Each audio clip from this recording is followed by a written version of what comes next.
بسم اللہ الرحمن الرحیم۔ فوائد مکیہ کا تیسرا باب ہے، دوسری فصل ہے مد کا بیان۔ سبق نمبر 8 میں خوش آمدید۔ آج کے سبق کے اندر ہم مد لین کے بارے میں پڑھیں گے۔ دیکھیں حضرت مد لین کی تعریف فرما رہے ہیں کہ جب واو یا یا ساکن ہو اور اس سے پہلے فتح ہو اور اس کے بعد ساکن حرف ہو تو اس کو مد لین کہتے ہیں،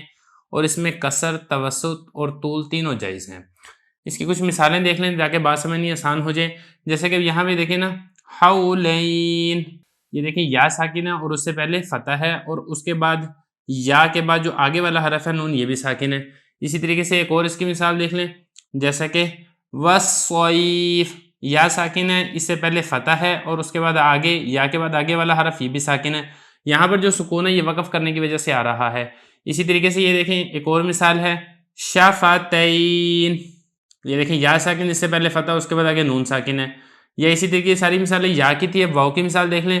واؤ ساکن ہے، اس سے پہلے فتح ہے، اس کے بعد آگے لام ساکن ہے، ذی طول، تو اس کو کہا جاتا ہے مد لین۔ یہ حضرت فرما رہے ہیں کہ جب واؤ اور یا ساکن ہو، اس سے پہلے فتح اور اس کے بعد ساکن حرف ہو تو اس کو مد لین کہتے ہیں، اور اس میں کسر، توسط اور طول تینوں جائز ہیں۔ اب یہ کسر، توسط اور طول، ان کی مقدار کیا ہوتی ہے یہ بھی ذرا سمجھ لیں۔ دیکھیں جو طول ہے اس کی مقدار ہوتی ہے 3 الف، اور جو توسط ہے اس کی مقدار ہوتی ہے 2 الف، اور ایک قول کے مطابق طول کی مقدار 5 الف اور توسط کی جو مقدار ہے وہ 3 الف ہوتی ہے، اور یہ جو دونوں قول ہیں یہ مد اصلی کے علاوہ ہیں۔ البتہ جو کسر ہے، کسر کی مقدار دونوں اقوال کے اندر صرف 1 الف ہی ہے، اس کو کہا جاتا ہے۔ بہرحال یہ تینوں چیزیں میں نے آپ کو بتا دی ہے، کسر کیا ہوتا ہے، توسط کیا ہوتا ہے اور طول کیا ہوتا ہے۔ تو جہاں پر مد لین آئے گا وہاں پر آپ کسر بھی کر سکتے ہیں، توسط بھی کر سکتے ہیں اور طول بھی کر سکتے ہیں، تینوں ہی حضرت فرما رہے ہیں کہ جائز ہیں۔ آگے حضرت فرما رہے ہیں کہ عین مریم اور عین شورا میں کسر نہایت ضعیف ہے،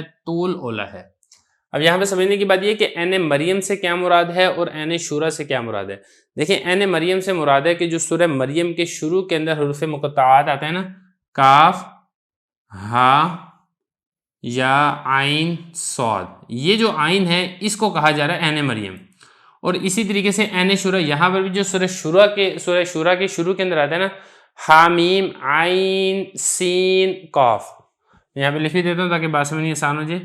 حامیم، عین، سین، قاف۔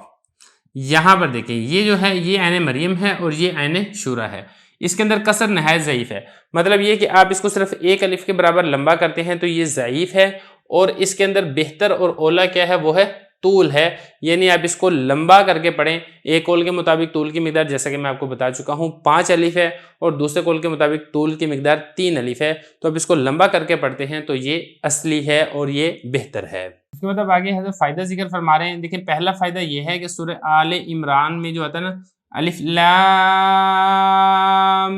میم اللہ،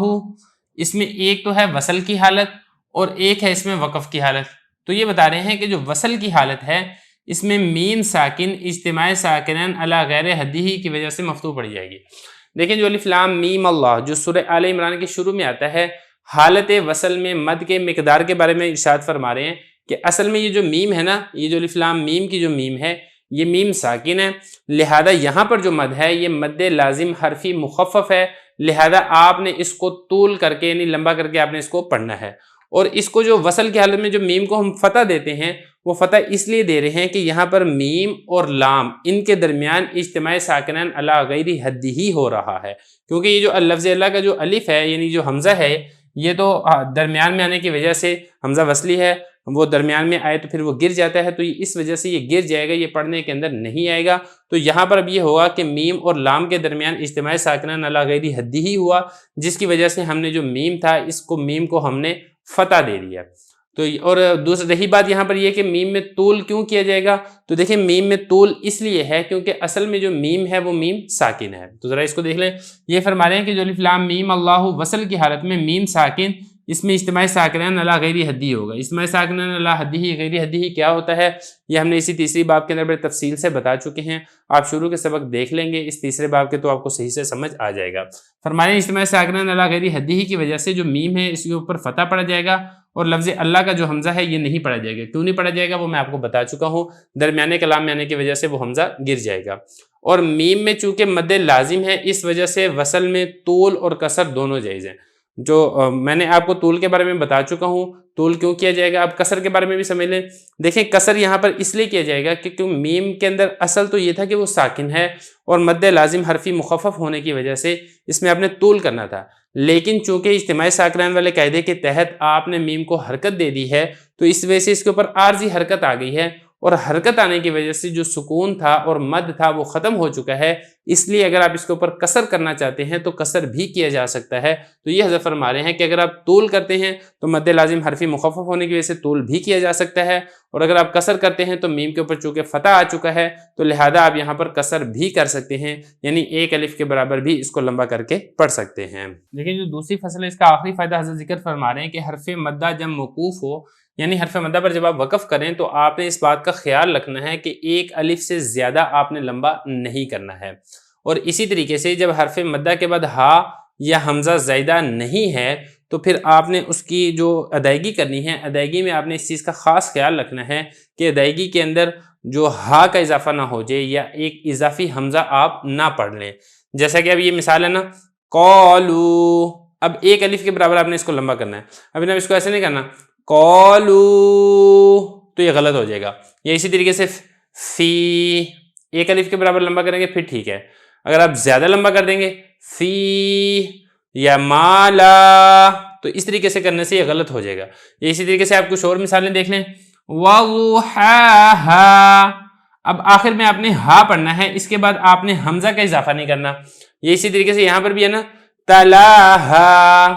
تو ایک الف کے برابر آپ اس کو لمبا کریں گے، اس کے بعد آپ آگے حمزہ کی آواز نہیں آنی چاہیے، کیونکہ اگر آپ نے حمزہ پڑھ لیا تو یہ بالکل غلط ہو جائے گا۔ اسی طریقے سے یہاں پر ہے نا وَضُحَا، بس ایک الف کے برابر آپ اس کو لمبا کریں گے، کیونکہ یہ مد اصلی ہے اور جب مد اصلی ہوتا ہے اس کو صرف ایک الف کے برابر ہی لمبا کیا جاتا ہے۔ تو ایک تو یہ ہے کہ ایک الف سے زیادہ آپ نے لمبا نہیں کرنا ہے، اور دوسرا یہ ہے کہ آپ نے حرف مدہ کے بعد کسی اور حرف کو مزید نہیں بڑھانا ہے، اگر آپ یہ کریں گے تو پھر یہ غلط ہو جائے گا۔ تو بہرحال یہاں تک ہماری جو دوسری فصل ہے مد کا بیان یہ مکمل ہو گیا ہے۔ اب اس کے بعد جو ہے تیسری فصل ہے وہ بھی مد سے متعلقہ ہی ہے، وہ ہم انشاءاللہ اگلے سبق کے اندر پڑھیں گے۔